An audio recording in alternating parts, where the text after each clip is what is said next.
आज जो मैं मूवी एक्सप्लेन करने जा रहा हूँ वो पूरी दुनिया जीतने वाले महान सिकंदर की सच्ची कहानी बताने जा रहा हूँ। आखिर महान सिकंदर को भारत में आकर हार क्यों मानना पड़ा, और साथ ही सिकंदर के मैं वो 3 बातें बताने जा रहा हूँ जो आपकी जिंदगी बदल देगा।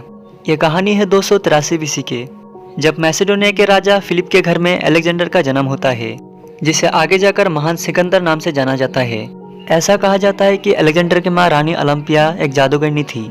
ओलंपिया का कहना है कि अलेक्जेंडर फिलिप के औलाद नहीं है, बल्कि देवता ज्यूस के औलाद है। ज्यूस एक तूफान का देवता है। यहाँ पर हमें दिखाया जाता है अलेक्जेंडर के माता पिता के बीच संबंध बिल्कुल ठीक नहीं था, दोनों हमेशा लड़ता था।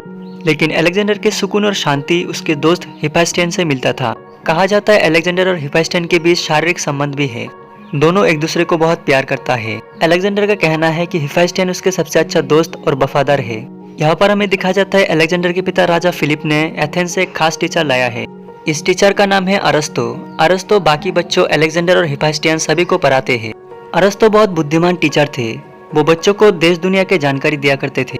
फिर सीन का टोकरा में दिखाया जाता है उस राज्य में एक आदमी घोड़े लेकर आए हैं, लेकिन सभी घोड़े में से एक घोड़े ऐसा है जिसे कोई भी आदमी उसे कंट्रोल नहीं कर पाते। राज्य के सभी लोग उस घोड़े को कंट्रोल करने के लिए कोशिश करता है, लेकिन कोई भी उस घोड़े को कंट्रोल नहीं कर पाते। राज्य के सभी लोगों के साथ साथ राजा फिलिप भी इस घोड़े को कंट्रोल करने के लिए कोशिश करता है। राजा फिलिप कहता है इस घोड़े को ले जाना ही बेहतर होगा, क्योंकि इस घोड़े को कंट्रोल करना किसी के बस की बात नहीं है। तभी अलेक्जेंडर उसके पिता को कहता है कि ये घोड़े मेरे लिए खरीद लीजिए, मैं इस घोड़े को कंट्रोल कर सकता हूँ। तब अलेक्जेंडर के पिता कहता है तुम ये नहीं कर सकते हो। तब अलेक्जेंडर कहता है मैं जरूर कर सकता हूँ। तब अलेक्जेंडर उस मैदान पर आते हैं और उस घोड़े से सवारी करना शुरू करता है। अलेक्जेंडर को उस घोड़े से सवारी करते हुए देखकर सभी लोग शॉक्ड रह जाता है। किसी को यकीन नहीं हो रहा था कि अलेक्जेंडर ये करके दिखाया है। तब सिकंदर के पिता ये सब देखकर बहुत खुश हो जाते हैं। जो राज्य के बड़े योद्धा होकर भी कुछ कर नहीं पाया, वो अलेक्जेंडर खुद करके दिखाया है। फिर सीन का टोकरा में दिखाया जाता है राजा फिलिप अलेक्जेंडर को पौराणिक कथा और महान योद्धाओं के बारे में बताते हैं। वो अलेक्जेंडर को प्रोमिस और एक्विलिस के बारे में बताते हैं। अलेक्जेंडर तभी उसके पिता को कहता है कि मेरा नाम भी एक दिन इस दीवारों पर होगा। तब अलेक्जेंडर के पिता कहता है कि यह सब करना इतना आसान नहीं है। सबसे पहले तुम्हें अपने माँ के चंगुल से निकलना पड़ेगा, और कहता है कि औरतें मर्दों से ज्यादा खतरनाक होता है, इसलिए उनसे बच के रहना चाहिए। वक्त के साथ साथ सिकंदर भी बड़ा हो जाता है।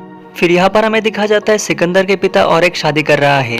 तभी यहाँ पर लड़की के चाचा एंटिनस आकर सिकंदर और उसके माँ को बहुत बेइज्जती करते हैं। सिकंदर को उसकी माँ की बेइज्जती के बारे में सुनकर बहुत गुस्सा आ जाता है। तब वो एंटिनस को पलटकर जवाब देता है। एंटिनस तब अलेक्जेंडर को कहता है कि तुम्हें इतना हिम्मत कहाँ से हुआ जो तुमने हमें बेइज्जती किया। ये सब देखकर अलेक्जेंडर के पिता का बहुत गुस्सा आ जाता है। तभी अलेक्जेंडर को कहता है कि तुम अभी माफी मांगो। अलेक्जेंडर तभी उसके पिता को कहता है मैं नहीं माफी मांग सकता हूँ, क्योंकि गलती मैंने नहीं किया, गलती उसने किया। उसने मेरे माँ को बेइज्जती किया, इसलिए माफी उसे मांगना चाहिए। सिकंदर तभी गुस्सा होकर जाने लगते हैं। फिलिप तभी अलेक्जेंडर के पीछा करने लगते हैं और तभी वो गिर जाता है। सिकंदर तब कहता है यह आदमी तुम्हें यूनान से भारत तक ले जाएगा, जो खुद 2 कदम नहीं चल सकता है। सिकंदर के पिता तब गुस्सा होकर कहता है कि आज से तुम मेरे औलाद नहीं हो, और इसलिए मैं तुम्हें देश से बाहर निकाल देता हूँ। यहाँ पर हमें दिखा जाता है कुछ दिन बाद सिकंदर के पिता का खून हो जाता है, लेकिन ये खून किसने किया है किसी को नहीं पता है। किसी का कहना है कि यह सिकंदर के माँ ओलंपिया ने किया है ताकि सिकंदर गद्दी पर बैठ सके, लेकिन हकीकत नहीं पता है कि यह खून किसने किया है। फिलिप का खून होने के बाद अलेक्जेंडर 20 साल की उम्र में मैसेडोनिया का राजा बन जाता है। अलेक्जेंडर राजा बनने के बाद अपने आसपास के राज्यों को अपने कब्जे में कर लेते हैं। फिर सिकंदर अपने 40,000 फौज के साथ एशिया पर कूच किया। वो एक के बाद एक कई राज्यों को अपने कब्जे में कर लेता है। इसी तरह वो पूरा पश्चिम एशिया और दक्षिण मिस्र अलेक्जेंडर के कब्जे में आ गया। वो इसी तरह कई युद्ध करके सारे राज्यों को अपने कब्जे में कर लेते हैं। उसके बाद अलेक्जेंडर के साथ फारस के साथ बहुत बड़ा जंग होता है, जो बेबीलोन के पास हुई थी। इस युद्ध में सिकंदर के पास मात्र 40,000 फौज थी, और फारस के पास 2.5 लाख से ज्यादा फौज थी, जो अलेक्जेंडर से काफी ज्यादा फौज थी। लेकिन सिकंदर बहुत हिम्मत रखता है, वो इस युद्ध में डरता नहीं है। वो इस युद्ध में जीतने के लिए खुद प्लान बनाता है। सिकंदर के प्लान के मुताबिक युद्ध करता है और इस युद्ध में सिकंदर जीत जाता है। लेकिन फारस के राजा डारायस हार जाने की वजह से वो भाग जाता है। तब सिकंदर कहता है किसी भी कीमत पर मुझे इस डारायस को चाहिए, क्योंकि वो अगर जिंदा रहेगा तो वो एशिया का राजा बनकर रहेगा और मैं केवल नाम के राजा रहूंगा। सिकंदर का सबसे खास बात था कि वो जिस भी राज्य को जीत लिया था वो इस राज्य के लोगों के साथ अच्छी तरह से बिहेव करता था, और इसीलिए सभी लोग उसे बहुत प्यार करता था। सिकंदर तभी बेबीलोन आ जाता है, और सिकंदर बेबीलोन आने के बाद भी सभी लोगों के साथ वैसा ही बर्ताव करता था। लेकिन सिकंदर अभी भी डारायस को पकड़ना चाहता था। वो किसी भी कीमत पर डारायस को पकड़ने के लिए कोशिश कर रहा था। वो डारायस को दूर दूर तक ढूंढने के लिए कोशिश करता है, लेकिन उसे कहीं भी नजर नहीं आता है। सिकंदर एक बड़ा फैसला लेता है। वो कहता है कि वो इसी इलाके के एक लड़की को शादी करेगा और सिकंदर वैसा ही करता है। वो दुनिया के सबसे ताकतवर इंसान बन जाता है, लेकिन वो एक आम लड़की को शादी करता है। सिकंदर के इस फैसले से कई लोग कहता है कि वो इस कबीले से संबंध बनाना चाहता है, इसलिए वो यहाँ के लड़की को शादी की है। सिकंदर के माँ ओलंपिया इस शादी से खुश नहीं थी। वो चाहती थी कि अलेक्जेंडर मैसेडोनिया की लड़की को शादी करे। सिकंदर के माँ हमेशा कहती थी कि हम शाही घराने के लोग हैं, इसलिए हमें शाही घराने के लोगों के साथ रिश्ता जोड़ना चाहिए। सिकंदर घर छोड़कर यहाँ पर आया है, बहुत साल हो चुका है, पूरे 7 साल हो चुके हैं, इसलिए सब लोग चाहता है कि घर वापस जाए। लेकिन सिकंदर नहीं जाना चाहता है क्योंकि उसकी बहुत बड़ा सपना है, वो पूरी दुनिया पर राज करना चाहता है। सिकंदर किसी की बात नहीं सुनता है, वो आगे सफर करना चाहता है। फिर एक दिन हमें दिखा जाता है सिकंदर के सूप में कोई जहर मिला दिया है। उसे पता चल जाता है कि किसी ने जहर मिला दिया है।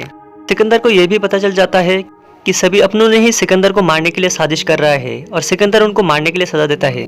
सिकंदर अपने 1.5 लाख लोगों के साथ सफर करना शुरू करता है। सिकंदर की एक चलती फिरती सल्तनत थी जहाँ पर सभी प्रकार के लोग थे। यहाँ पर मौजूद थे हकीम, खान सामने, साहूकार, शिल्प कलाकार, औरतें, बच्चे, वैश्य, गुलाम और जानवर थे। सिकंदर ऐसा ही बहुत दूर सफर करना शुरू करता है। सिकंदर अभी हिंदुकुश पहाड़ तक जाने लगते हैं। सिकंदर जहाँ से जा रहा था वहाँ पर बड़े बड़े पहाड़ थे। सिकंदर सभी को लेकर तब हिंदुस्तान के रास्ता ढूंढता है और हिंदुस्तान के रास्ता भी उसे मिल जाता है। लेकिन सिकंदर हिंदुस्तान आने के बाद उसके वातावरण के वजह से उनके लोगों का बीमार होने लगे। सिकंदर हिंदुस्तान आने के बाद भी वो हिंदुस्तान के छोटे मोटे राज्यों को अपना अधीन कर लिया। सिकंदर की पूरी सेना थक चुकी थी, वो घर जाना चाहता था, लेकिन सिकंदर आगे बढ़ना चाहता था। और फाइनली वो दिन भी आ जाते हैं। उसका सामना होता है राजा पोरस से। ये युद्ध पंजाब के झेलम नदी के किनारे हुआ था। आज वो हिंदुस्तान के हिस्सा पाकिस्तान में है। इस युद्ध में सिकंदर को एक तीर लग जाता है, वो घोड़े से गिर जाता है और बहुत जख्मी हो जाता है। सिकंदर इस जख्मी से घायल हो जाता है, जिसके वजह से वो अभी डिसाइड करता है कि वो अपने पूरी सेना को लेकर वो अपने घर मैसेडोनिया चला जाएगा। वैसे भी उसे हिंदुस्तान नहीं मिला तो भी लोग उसे सिकंदर कहलाएगा। सिकंदर के फैसले के मुताबिक वो सबसे पहले सबसे छोटी रास्ते से वो बेबीलोन पहुंच जाता है। सिकंदर पूरी 6 साल बाद वो बेबीलोन पहुंच जाता है। सिकंदर को एक दिन अचानक से पता चलता है कि उसके सबसे अच्छा दोस्त हिफास्टियन बहुत बीमार है। हकीम सिकंदर को कहता है कि हिफास्टियन के शराब में गंदे पानी मिलाने की वजह से ऐसा हुआ है। तब सिकंदर कहता है कि गंदा पानी कहाँ से आया। हकीम तब सिकंदर को कहता है कि हिफास्टियन बहुत जल्द ठीक हो जाएगा। तभी हिफास्टियन की मौत हो जाती है, जिसकी वजह से सिकंदर बहुत टूट जाता है। सिकंदर बहुत गुस्सा हो जाता है और कहता है कि जल्दी से इस हकीम को फांसी में चढ़ा दो। सिकंदर को कुछ देर बाद शक होने लगता है। वो समझ जाता है कि यह काम किसने किया है। तब वो अपनी पत्नी रोक्साना के पास जाते हैं। सिकंदर तभी रोक्साना का गला दबाता है। तभी रोक्साना कहता है कि मैं तुम्हारे बच्चे का माँ बनने वाला हूँ। सिकंदर तभी उसे छोड़ देता है और वो यहाँ से चला जाता है। सिकंदर हिफास्टियन के मौत की वजह से वो अंदर से टूट जाता है और वो बहुत सारा शराब पीना शुरू करता है। फिर यहाँ पर हमें दिखा जाता है सिकंदर भी कुछ दिन बाद हिफास्टियन की तरह बीमार हो जाते हैं। सिकंदर का भी ठीक उसी तरह 3 महीने बाद मौत हो जाती है। लेकिन सिकंदर मरने से पहले अपने सेना और मंत्रियों को कहता है कि मैं चाहता हूँ कि तुम लोग मेरे मरने से पहले 3 इच्छाएं पूरी करो। पहले बात, मेरे ताबूत को कब्र तक हकीम ले जाएगा ताकि लोगों को लगे कि दुनिया के कोई भी हकीम या फिर डॉक्टर तुम्हें नहीं बचा सकता है।